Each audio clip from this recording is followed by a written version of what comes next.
거룩한 백성의 삶. 지난주 말씀 인도 받으신 것 서로 나누시고요. 그리고 특별히 신명기 말씀은 칼라가 분명합니다. 하든지 말든지 둘 중에 하나니까 22장 1절부터 4절까지 있는 말씀을 내가 실천해 봤던 적이 있습니까? 해서 서로 나누시면은 은혜가 되실 것입니다. 자랑하려고 그러는 게 아니고 지금 설명을 드리겠지만 이게 쉬운 일이 아니거든요. 그래서 그렇게 농사를 안 지니까 소, 양, 나귀 이런 게 아니더라도 과연 내 형제의 것을 내가 잘 보존해 줬는가 하는 부분들을 서로 나누시면 좋겠습니다. 하나님께서 이스라엘을 사랑과 자비에 그리고 성결의 공동체로 만들고 또한 유지하시기 위해 모세를 통해서 실제적이고 구체적인 규례들을 주십니다.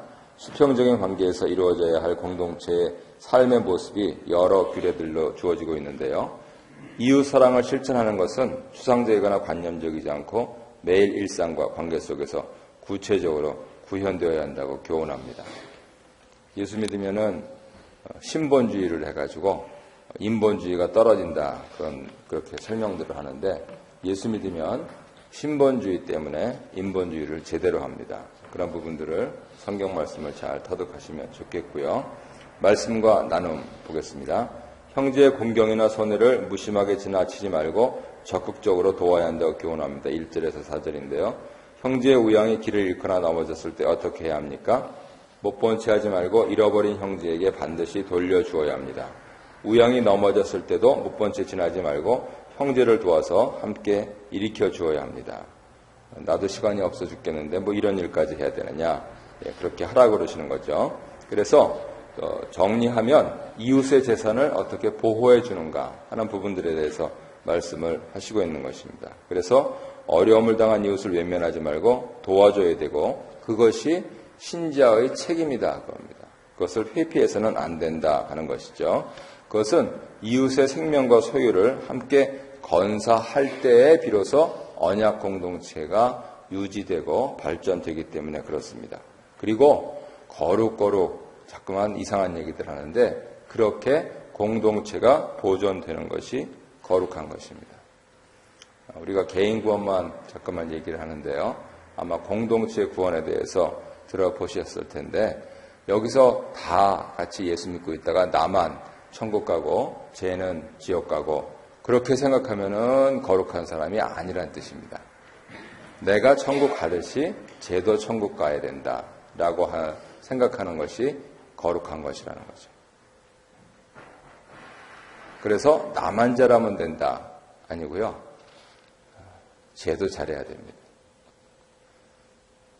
그런데 옛날 어르신들은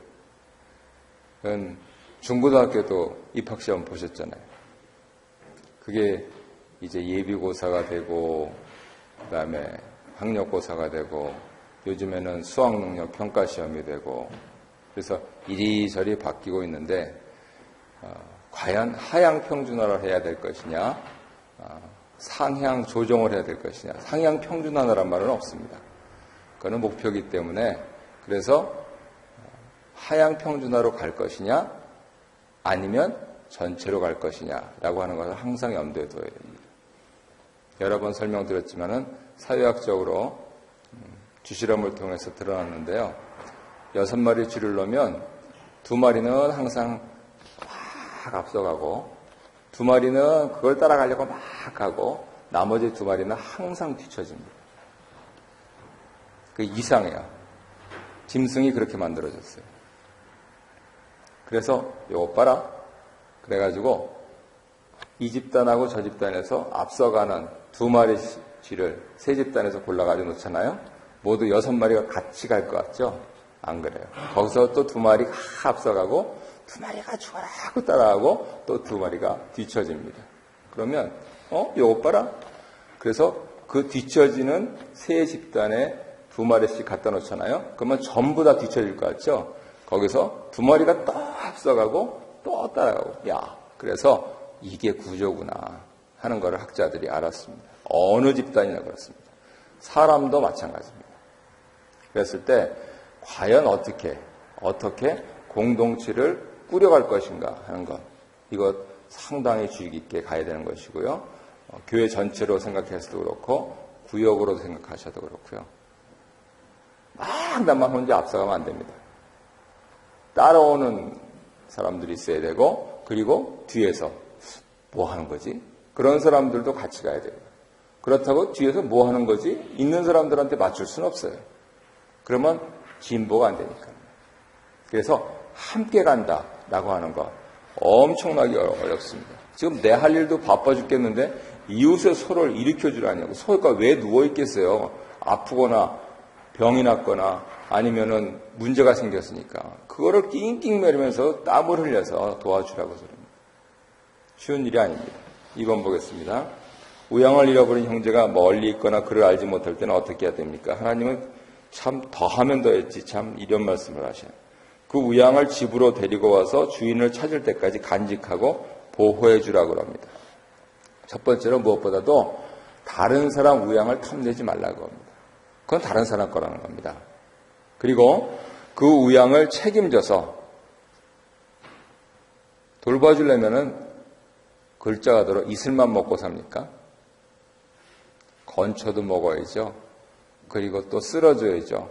세상에서 제일 비싼 소는 매일 안 마봤는다면서요. 내서 돌보기도 바빠 죽겠는데 남의 소를 그냥 가서 그 비싼 걸 먹이고 그냥 안마해주고 그건 말이 됩니까? 결국 그것은 나의 손해, 나의 부담입니다. 하지만 사랑을 실천하려면 수고와 희생이 따른다 하는 것. 이러한 정신에서 유대인들은 항상 동족을 도우려고 자기 재산의 일부를 떼어놓습니다. 적어도 회당 다니는 사람들은 이 헌금을 합니다. 그 헌금이 심지어는 매년 워싱턴에서 열리는 전미 유대인 협회 전체 대회 할 때 다 모입니다. 수억 달러씩 모입니다. 그래서 대통령을 부르기는 어렵죠. 여러 이제 보안상 문제도 있고 하니까. 하지만 대통령 되기 직전 사람까지 부릅니다.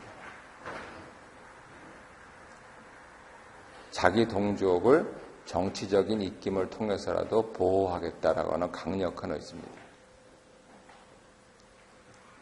그러려면 돈이 있어야 되죠. 어디서 나옵니까? 바로 내 동족을 사랑하기 위해서 내가 사랑과 희생과 수고를 아끼지 말아야 된다. 그래서 11조화가 이런 문제가 아니고요. 생면부지에 나와 같은 동족을 지켜주기 위해서 일정 기금을 마련합니다. 그리고 아까 일본에서 언약 공동체라고 설명을 드렸는데 그래서 그런 거 안 내는 사람은 완전히 왕따가 아니고 아예 그냥 한국식으로 얘기하면 호적에서 팥벌입니다. 무시무시한 공동체입니다. 그래서 유대인들이 그렇게 파워를 발휘를 하고 있습니다. 한번 인터넷에 많이 나오니까 보통 상원의원 몇 명 부르는 건 문제가 아니고요. 그래서 조국의 통일을 이루려면요 이런 거 해야 됩니다. 한국에서는 교회들에서 상당히 전략적으로 해야 되는데 아직은 잘 시기상조인 것 같고요. 우리 나눔 1번 함께 읽겠습니다. 시작. 이웃을 사랑하는 것이 율법을 완성하는 일입니다. 공경에 처한 형제들을 돕고 그들의 아픔과 고통에 공감하는 사람은 나는 이웃을 사랑하는 사람입니까? 아니면 종교적인 일에만 몰두하는 사람입니까? 어려운 형편을 생각하고 구체적으로 섬겨야 할 지체나 이웃이나 사역자는 누구입니까? 어떻게 그들을 돕고 섬기겠습니까? 참 저는 하나님 은혜에 늘 감사하는데 올해 이제 감사할 제목에서 참 말씀 준비하는 것도 좋은 일이지만 또 우리 멜빈 집사님 부모님 뵈러 내려갈 때 우리 교회에서 지금 IT 선교 한다고 한 번에는 못하고 다달이 300불씩 그렇게 해서 그 치과 의자 또 도미니카 공화국 거쳐가지고 갖다 주고요. 굉장히 고맙죠. 우리가 해야 되는데 땀 뻘뻘 흘리고 그 여름에 해서 이제 내일 보고 하기로 그렇게 했습니다. 그랬더니 뭐 선교사님들이 그 냄새를 맡았는지 아주 그냥 계속 들어오는 거예요. 기도 편지다 그래가지고. 노준기 선교사님도 보내오시고 또 김복기 목사님도 이제 한국에 메노나이트 선교사로 가셨거든요. 그래서 제가 이거 인도하자마자 바로 또 내려가서 열심히 복사를 해야 됩니다. 결국은 하나님께 감사할 것이 무엇일까? 우리 교회는 성경 묵상 빼면은 별로 자랑할 게 없습니다. 제자훈련도 뭐 아직 자리를 못 잡은 것 같고요. 그런데 그런 상태인데 모든 것이 약한 상태인데 하나님께서 도대체 교회가 왜 있느냐 라고 하는 그 질문에 답할 수 있는 것을 자꾸만 마련을 해 주시는 거죠. 우리 먹고 살기도 힘들어 죽겠는데 선교를 돕고 또 다른 선교사님들 돕고 또 다른 선교사님들 도와달라고 얘기하고 어쨌든 감사한 거잖아요. 우리는 뭐 같은 교단이니까 해가지고 부담 없이 이렇게 했는데 우리는 이렇게 했는데 하나님은 그 모든 부분들을 선교로 다 만들어 주시더라. 그러면은 이 교회가 왜 있어야 되느냐? 그런 일 하라고 있는 거잖아요. 그래서 내일 추수감사주일은 우리 교회가 선교하는 교회인 것을 감사하는 그러한 날이 되게 됐습니다. 전혀 뭐 의논한 것도 없고 근데 그렇게 몰아가시는 거예요. 오타와에서 내려와서 보고한다고 그러고 북한에서 그리고 또 한국에서 그렇게 연락이 오고 뭐 내일 읽어보시면은 이제 자료들 많이 드려야 되기 때문에 바로 일을 해야 되는데 읽어보시면 알 수 있습니다. 그러면 우리 교회를 하나님께서 더 이거를 열심히 하라고 하시는구나. 그러면 2014년에는 더 열심히 선교하는 교회가 돼야 되겠죠. 그러면 감사에 감사를 더하게 하시고 우리로 하여금 우리의 물질과 우리의 정신적인 평화가 더 넘치게 하시겠죠. 그게 예수 믿는 재미 아니겠습니까? 그래서 그런 차원에서 저는 참 내일 기대를 하고 있습니다. 2번 보겠습니다. 무정하고 부정한 세상 속에서 이스라엘은 거룩한 백성으로 자비와 성결을 실천하며 살아야 한다고 교훈합니다. 남녀 간의 의복뿐만 아니라 모든 종류의 기구 장신구를 포함해서 그것을 바꾸고 입는 것을 금지하신 이유는 무엇입니까? 하나님께 가증하기 때문입니다. 이러한 행위는 취향의 문제가 아니라 당시 이방나라 풍습과 문란한 제사의식을 따르는 부정행위고 남녀를 각기 독특하고 구별되게 지으신 하나님 창조 질서에도 위배되는 가증스러운 행위입니다. 오늘날 이런 얘기하면은 중고생애들 싫어합니다. 제가 깜짝 놀란 것이 이 말씀 주실 때 제 차를 타고 다니는 그 루마니아 애하고 프랑스 애가 할로윈 뭐 할 거야? 뭐 이러면서 나는 남자는 여자 옷을 입게 하고 여자는 남자 옷을 입게 하고 올 거야 하니까 제 딸까지 야 그거 재밌겠다 이렇게 얘기를 하더라고요. 그래서 무서워라. 하나님은 참 무섭기도 하셔. 내 딸까지 저게 재밌다고 생각하니 애들이 말씀을 몰라도 무식하게 모르는구나. 그런 거예요. 근데 가만히 생각해보면 요즘 유니섹스라 그래가지고 이게 남자 옷인지 여자 옷인지 모르게 이렇게 만들어놨다는 것이죠. 이거를 문자적으로 남자는 두루마리를 입고 여자는 치마족을 입어야 된다 하는 게 아니고요. 남자와 여자는 구별된다 겁니다. 또 그래서 이거를 한국교회는 여자 장로, 여자 목사 안 된다 그렇게 적용을 하셨어요. 좋았을 때가 있는데 요즘은 또 그렇게 적용을 하시면 안 돼요. 교회에 쓸만한 남자들이 좀 부족한 세상이거든요. 너무 세상 살기가 좋아져가지고 남자들은 다 상과 들러 가기 때문에 그래도 여자들은 이상하게도 그 이 편한 세상에 듣는데도 하나님을 찾고 아마 자식 생각하고 부모 생각해서 그러시는 것 같아요. 조금이라도 더 빌 게 많기 때문에. 어찌 됐든 간에 남자와 여자가 유별하다 하는 것은 우리 조상들도 얘기한 겁니다. 남녀 칠세 부동서 그거는 성적인 문제가 아니에요. 차별의 문제가 아닙니다. 구별한다는 뜻입니다. 정신이 온전했던 우리 조상들도 그렇게 얘기했는데 성경적으로는 바로 이 말씀에서 하나님께서 남자 여자 다르다. 그러면은 각각 역할이 다른 거예요. 각각 기능이 다르고. 그런데 왜 그거를 섞어버리느냐 그것이죠. 그렇게 해야지 재밌겠거든요. 21세기 아이들도 바로 반응이 야 그거 재밌겠다 이렇게 나오는 겁니다. 옛날 사람들도 다르지 않습니다. 요거 봐라 요거 재밌네 이렇게 했던 것이죠. 그러면서 나타나는 결과들이 잘못된 성적 유혹, 동성애, 이교도 제사, 관습 이것을 경계하시는 겁니다. 그리고 하나님께서 세우신 창조 질서에 부응하고 부정한 세상과 구별되게 살아야 된다. 세상 사람들은 재밌다 그래요.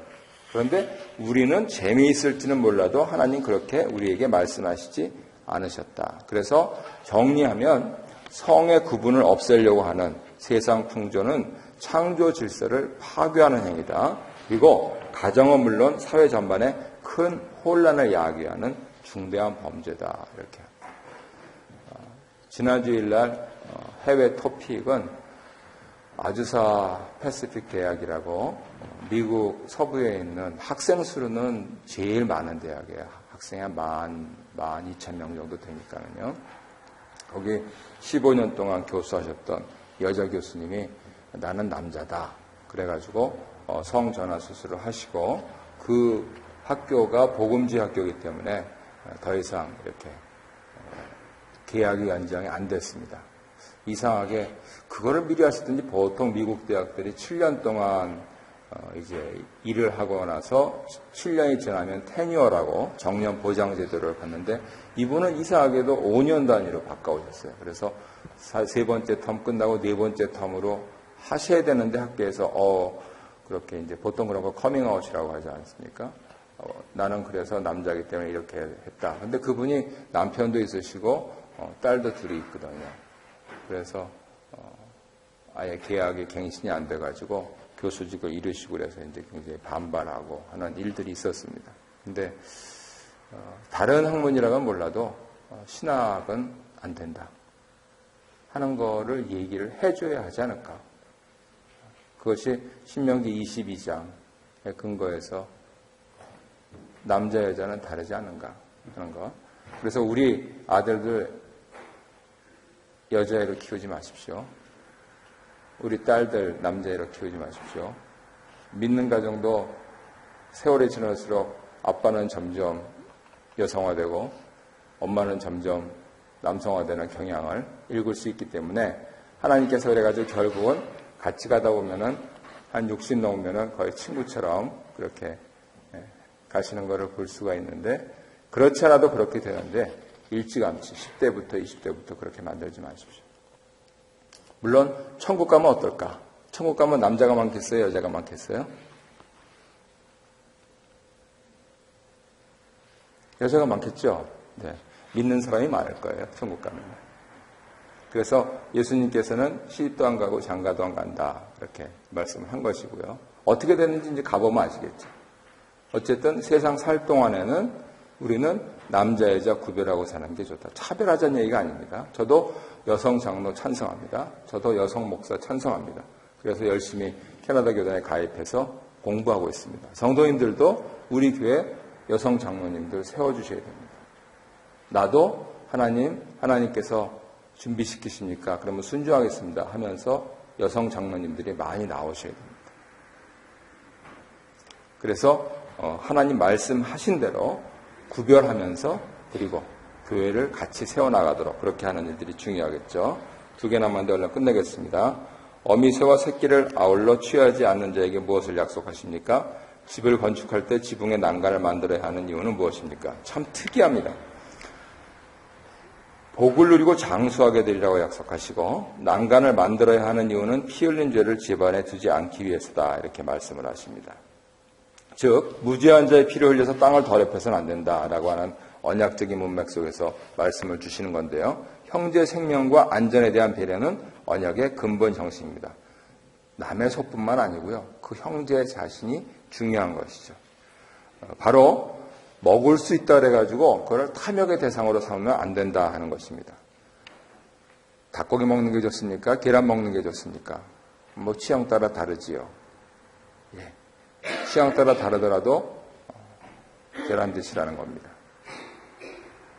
닭고기 드시면 계란이 없잖아요. 그러면 닭고기는 전혀 못 먹나요? 하나님께서 먹을 닭고기를 주십니다. 그런데 이 말씀을 순종하면 받는 복이 장수의 복입니다. 그것은 십계명 제5계명을 지키면 받는 복입니다. 내 부모를 공경하라. 그리하면 내가 땅에서 장수하리라. 이렇게 하셨습니다. 그랬을 때 이게 무슨 뜻이냐. 결국은 하나님께서 지키고 싶어 하시는 하나님의 언약 공동체를 지켜주는데 거기에는 피조세계까지도 포함한다는 것이죠. 그래서 앞서는 열매 맺는 나무들을 찍지 말아라. 그렇게 하셨죠. 너희가 들어가서 먹을 거다. 이렇게 말씀하셨죠. 결국은 열매를 맺고 새끼를 낳고 그 다음에 재창조하는,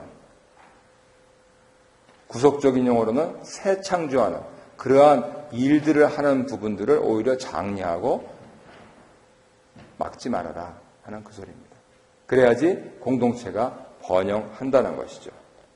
그런데 지금 있는 사람을 지켜야죠. 이거를 목회적으로 보면은요, 앞문도 넓게 열려 있고 뒷문도 넓게 열려 있다. 목사님들은 서로 그렇게 대화합니다. 올해 몇 명 왔노? 10명 왔습니다. 몇 명 나갔노? 모르겠습니다. 이제 이번 10월 달 지나가서 11월, 12월 되면은 대인사 이동이 이루어지죠. 이민교회의 특징이기도 한데 한국교회도 요즘 그러나 봐요. 다들 좋은 교회 찾아가셔가지고 내 교회를 지키겠다 하는 마음이 좀 희박해지는 것 같은데 대이동이 일어납니다. 그래서 올해 10명 왔어도 7명 나가면은 3명 플러스. 그래서 3명 성장했다. 이렇게 합니다. 나가는 7명. 그 사람이 난간에서 떨어지지 않도록 해야 된다. 목사 혼자는 역부족입니다. 장로님들이요? 안 됩니다. 어떻게 해야 됩니까? 글쎄요. 기능적으로 보자면 구역이 좀 해주셔야 되겠죠.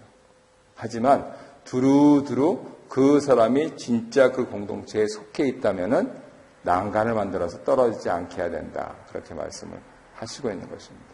지금 주어진 거라도 지키라는 겁니다. 그러면 그 자체로 번영한다는 것이죠. 자꾸만 그냥 엄한 데 찾지 말고 있는 거라도 지키라는 겁니다.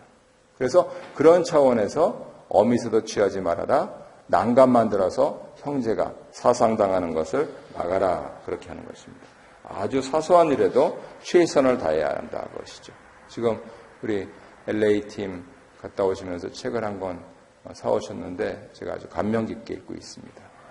모두 30만 명 가까이 미국 교회, 동서남북에 있는 교회, 크고 작은 교회, 흑인, 백인 교회 다 합쳐가지고 그렇게 설문을 했는데 거기서 나온 지금 잘 되고 있는 교회, 이 10,000명이 나오든 100명이 나오든 상관없이 잘 되고 있는 교회, 그 교회에 공통되는 특징을 4수로 뽑았습니다. 중요한 것 중에서 우리 교회가 그 중에서 하나 들어갔습니다. 모든 교회의 대화는 성경 중심이다. 그리고 성경 묵상 중심이다. 예, 그것이 잘 되고 있는 교회의 큰 4가지 특징 중에 하나입니다. 그리고 다른 3가지 중에서 하나는 바로 이 아주 사소한 일에까지 교회가 신경을 쓰면서 사상자가 나지 않도록. 오죽했으면 교회로 옮기시겠습니까? 그죠? 오죽했으면. 그런데 그 잘 되고 있는 교회들도 절반 이상은 나는 이 교회에 떠날 거다 라고 사람들 생각하고 있다는 거예요. 그거를 11월, 12월에 용기를 내서 옮기시는 분들은 아주 무모하신 분들이고 그런 부분들이 30만 명 데이터로 나와 있습니다. 지난 50년 인생을 반추해 보면서 저는 그러지 않았던 것을 하나님께 감사합니다. 고민하면서 기도하면서 괴롭죠. 장로님들이 목사님 넥타이 자꾸 흔들면서 내려와 XX야 이렇게 하는데 그거 입고 싶겠습니까? 그게 그런 데도 있었습니다. 하나님이 다른데 대안을 안 주시니까. 근데 결국은 오늘의 나를 만드는 겁니다. 그래서 아주 사소한 일까지 우리가 신경을 쓰면서 같이 더불어 살아야 하나님이 보존하고 싶어 하시는 그러한 공동체가 된다 하는 것 말씀을 하시는 거죠. 그리고 어미스에 취하지 말아라고 합니다. 잘하고 있는 사람이 자꾸만 끌어내리냐는 겁니다. 교회는 참 이상해요. 사다리를 치워버리더라고요. 그러면 안 됩니다. 내가 같이 올라가서 거들어줘야죠. 그래서 항상 도우미가 있어야 됩니다. 우리 교회에 시정할 부분인데요.